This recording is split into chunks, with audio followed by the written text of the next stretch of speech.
ಇನ್ನು ದಕ್ಷಿಣ ಕನ್ನಡದಲ್ಲಿ ರಂಗೇರ್ತಾ ಇದೆ ಲೋಕ ಚುನಾವಣಾ ರಣಕಣ. ಕಾಂಗ್ರೆಸ್ ಹಾಗೂ ಬಿಜೆಪಿ ಅಭ್ಯರ್ಥಿಗಳಿಗೆ ಇದು ಮೊದಲ ಚುನಾವಣೆ. ಚೊಚ್ಚಲ ಚುನಾವಣೆ ಆಗಿರೋದ್ರಿಂದ ಎರಡು ಅಭ್ಯರ್ಥಿಗಳು ಕೂಡ ಬಹಳ ಭರ್ಜರಿಯಾಗಿ ಪ್ರಚಾರ ಮಾಡ್ತಿದ್ದಾರೆ.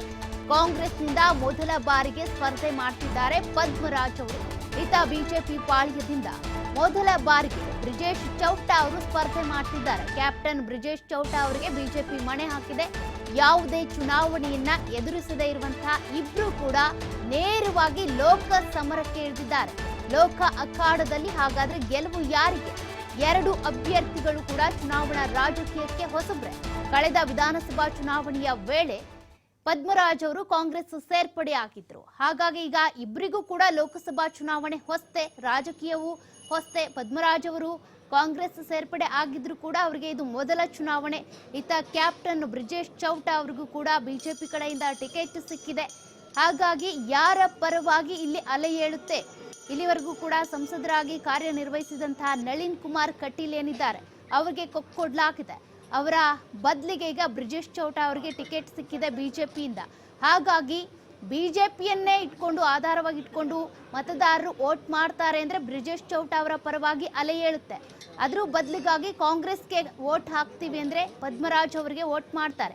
ಹಾಗಾಗಿ ಇಬ್ಬರು ಅಭ್ಯರ್ಥಿಗಳಿಗೂ ಕೂಡ ಇದು ಚೊಚ್ಚಲ ಚುನಾವಣೆ ಆಗಿರೋದ್ರಿಂದ ಹೇಗೆ ತಯಾರಿ ಮಾಡ್ಕೋತಿದ್ದಾರೆ ಅಂತ, ನಾಮಪತ್ರ ಸಲ್ಲಿಕೆ ಎಂದು ಭರ್ಜರಿ ಶಕ್ತಿ ಪ್ರದರ್ಶನ ಮಾಡಬೇಕು ಅಂತ ಇಬ್ರು ಕೂಡ ತಯಾರಿ ಮಾಡ್ಕೊಳ್ತಾ ಇದ್ದಾರೆ. ಏಪ್ರಿಲ್ 3ರಂದು ಕಾಂಗ್ರೆಸ್ ಅಭ್ಯರ್ಥಿ ಪದ್ಮರಾಜ್ ನಾಮಪತ್ರ ಸಲ್ಲಿಕೆ ಮಾಡ್ತಾರೆ. ಏಪ್ರಿಲ್ 4ರಂದು ಬಿಜೆಪಿ ಅಭ್ಯರ್ಥಿ ಬ್ರಿಜೇಶ್ ಚೌಟಾ ನಾಮಪತ್ರವನ್ನ ಸಲ್ಲಿಕೆ ಮಾಡ್ತಾರೆ. ಹಿರಿಯ ನಾಯಕರು ಕಾರ್ಯಕರ್ತರ ಮನವೊಲಿಸೋದಕ್ಕೆ ತಂತ್ರಗಾರಿಕೆಯನ್ನ ನಡೆಸ್ತಾ ಇದ್ದಾರೆ.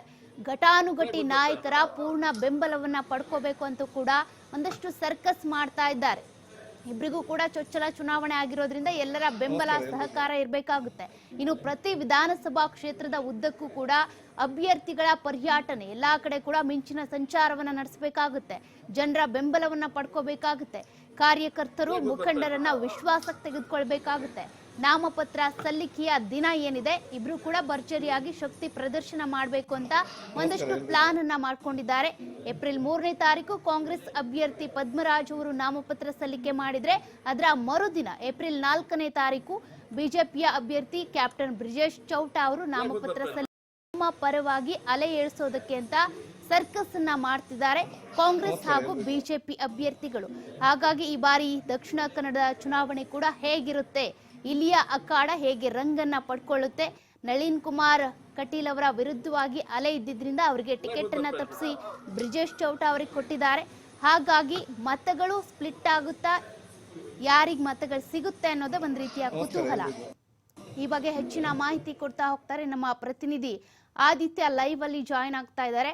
ಆದಿತ್ಯ, ನಿಜಕ್ಕೂ ಕೂಡ ಒಂದ್ ರೀತಿಯ ಮೊದಲ ಚುನಾವಣೆ ಈಗ ಇಬ್ಬರಿಗೂ ಕೂಡ. ದಕ್ಷಿಣ ಕನ್ನಡ ಕ್ಷೇತ್ರ ಅಂತ ಬಂದಾಗ ಬ್ರಿಜೇಶ್ ಚೌಟಾ ಅವರಿಗೆ ಮೊದಲ ಚುನಾವಣೆ, ರಾಜಕೀಯಕ್ಕೆ ಪದ್ಮರಾಜ್ ಅವರು ಇಳಿದಿದ್ರು ಕೂಡ ಅವರಿಗೂ ಮೊದಲ ಚುನಾವಣೆ. ಇಬ್ಬರಲ್ಲೂ ಕೂಡ ಹೇಗೆ ಪೈಪೋಟಿ ಇದೆ, ಯಾರ ಪರವಾಗಿ ಅಲೆ ಹೆಚ್ಚಾಗಿ ಸೃಷ್ಟಿ ಆಗಬಹುದು ಅಂತ?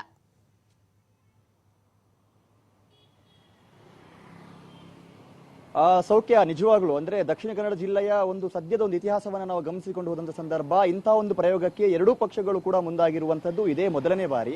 ಎರಡೂ ಪಕ್ಷಗಳಿಂದ ಕೂಡ ಈ ಬಾರಿ ಹೊಸ ಅಭ್ಯರ್ಥಿಗಳಿಗೆ ಅವಕಾಶವನ್ನ ನೀಡಿದ್ದಾರೆ. ಅದರಲ್ಲೂ ಕೂಡ ಹಂತ ಹಂತವಾಗಿ ಇವರು ಚುನಾವಣಾ ರಾಜಕೀಯವನ್ನ ಮಾಡಿಕೊಂಡು ಬಂದು ಈಗ MP ಎಲೆಕ್ಷನ್ ಅನ್ನ ಕಂಟೆಸ್ಟ್ ಮಾಡ್ತಾ ಇದ್ದಾರೆ. ಒಂದು ರೀತಿ ಬೇರೆ, ಆದ್ರೆ ಇಬ್ಬರು ಅಭ್ಯರ್ಥಿಗಳಿಗೂ ಕೂಡ ಇದು ಚೊಚ್ಚಲ ಚುನಾವಣೆ.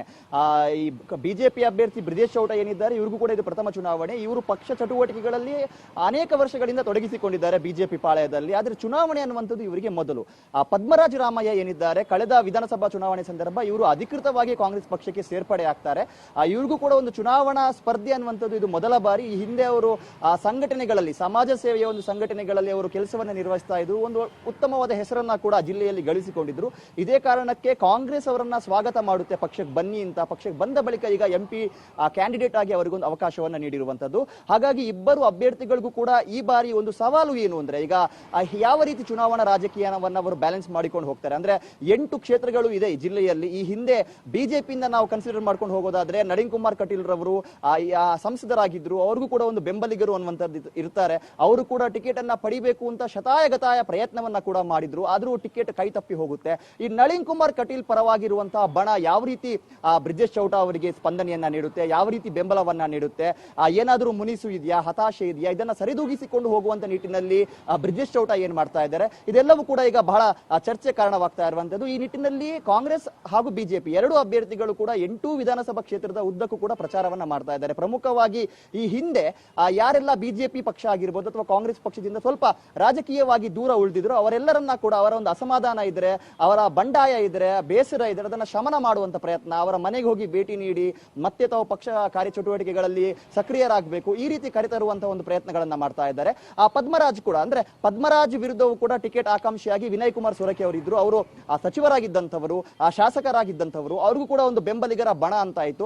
ಆದ್ರೆ ಈಗ ಪದ್ಮರಾಜ್ಗೆ ಟಿಕೆಟ್ ಸಿಕ್ಕಿದಂತ ಹಿನ್ನೆಲೆಯಲ್ಲಿ ಕಾಂಗ್ರೆಸ್ನ ವಿನಯ್ ಕುಮಾರ್ ಸೊರಕೆ ಅವರ ಬಣ ಅನ್ನುವಂಥದ್ದು ಯಾವ ರೀತಿ ಸ್ಪಂದನೆಯನ್ನ ಕೊಡ್ತಾ ಇದೆ ಅನ್ನುವಂಥದ್ದು ಕೂಡ ಈಗ ಬಹಳಷ್ಟು ಚರ್ಚೆ ಕಾರಣವಾಗ್ತಾ ಇದೆ. ಇದೆಲ್ಲವನ್ನ ಕೂಡ ಸರಿದೂಗಿಸಿಕೊಂಡು ಪದ್ಮರಾಜ್ ಅವರು ಕೂಡ ಎಲ್ಲಾ ಕ್ಷೇತ್ರಕ್ಕೆ ಭೇಟಿಯನ್ನ ನೀಡ್ತಾ ಇದ್ದಾರೆ, ಪ್ರಚಾರವನ್ನ ಮಾಡ್ತಾ ಇದ್ದಾರೆ, ಒಂದು ತಂತ್ರಗಾರಿಕೆಯನ್ನ ಹಿಡಿತಾ ಇದ್ದಾರೆ. ಈಗ ಕಾಂಗ್ರೆಸ್ ಕೂಡ ಪದ್ಮರಾಜ್ ಅವರಿಗೆ ಟಿಕೆಟ್ ಕೊಡುವಂತ ಸಂದರ್ಭದಲ್ಲಿ ಇವರೋರ್ವ ಬಿಲ್ಲವ ಅಭ್ಯರ್ಥಿ, ಪ್ರಬಲವಾಗಿ ಇವರು ಬಿಲ್ಲವ ಸಮಾಜದಿಂದ ಗುರುತಿಸಿಕೊಂಡವರು ಅನ್ನುವಂಥ ಒಂದು ಕಾರಣಕ್ಕೆ ಅವರಿಗೆ ಟಿಕೆಟ್ ಅನ್ನ ನೀಡಿತ್ತು.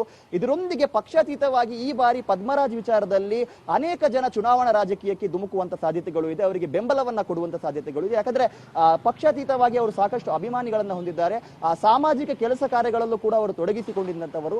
ಇದರೊಂದಿಗೆ ಬಿಲ್ಲವ ಸಂಘಟನೆಗಳು ಏನಿದೆ, ಈ ಜಿಲ್ಲೆಯ ಒಂದು ಪ್ರಬಲ ಬಿಲ್ಲವ ಸಂಘಟನೆ ಅಂತ ಹೇಳಿಕೊಂಡಂತಹ ಯುವವಾಹಿನಿ ಏನಿದೆ, ಯುವವಾಹಿನಿಯ ಮುಖ್ಯಸ್ಥರಾಗಿ ಅದರ ಮುಖಂಡರಾಗಿ ಕೂಡ ಸಾಕಷ್ಟು ಜನರೊಂದಿಗೆ ಒಂದು ಉತ್ತಮ ಬಾಂಧವ್ಯವನ್ನ ಹೊಂದಿದ್ರು.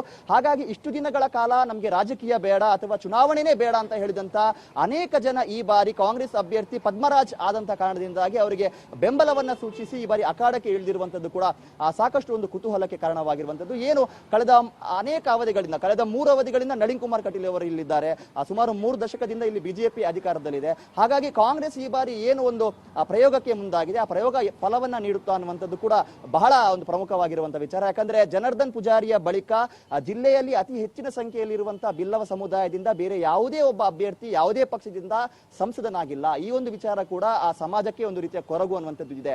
ಈಗ ಜನಾರ್ದನ್ ಪೂಜಾರಿಯವರ ಕಟ್ಟಾ ಶಿಷ್ಯ ಆಗಿರುವಂತಹ ಪದ್ಮರಾಜ್ ಅವರಿಗೆ ಈ ಬಾರಿ ಟಿಕೆಟ್ ಸಿಕ್ಕಿರುವಂತದ್ದು. ಕಾಂಗ್ರೆಸ್ ಈ ಒಂದು ತಂತ್ರವನ್ನ ಕೂಡ ಈ ಬಾರಿ ಚುನಾವಣೆಯಲ್ಲಿ ಮಾಡಿದೆ. ಒಂದು ಕಡೆಯಿಂದ ಬಿಲ್ಲವ ಸಮಾಜ ಅನ್ನುವಂತ ಒಂದು ಸ್ಟ್ರಾಟಜಿಯನ್ನ ಯೂಸ್ ಮಾಡಿದ್ರೆ, ಇನ್ನೊಂದು ಕಡೆಯಿಂದ ಜನಾರ್ದನ್ ಪೂಜಾರಿ ಅವರ ಶಿಷ್ಯ ಅನ್ನುವಂತ ಕಾರಣಕ್ಕೂ ಕೂಡ ಅವರನ್ನ ಅಖಾಡಕ್ಕೆ ಇಳಿಸಿದೆ. ಹಾಗಾಗಿ ಈ ಬಾರಿಯ ಈ ಒಂದು ಅದೃಷ್ಟ ಪರೀಕ್ಷೆ ಅನ್ನುವಂಥದ್ದು ಯಾವ ರೀತಿ ಫಲ ಕೊಡುತ್ತೆ ಇದು.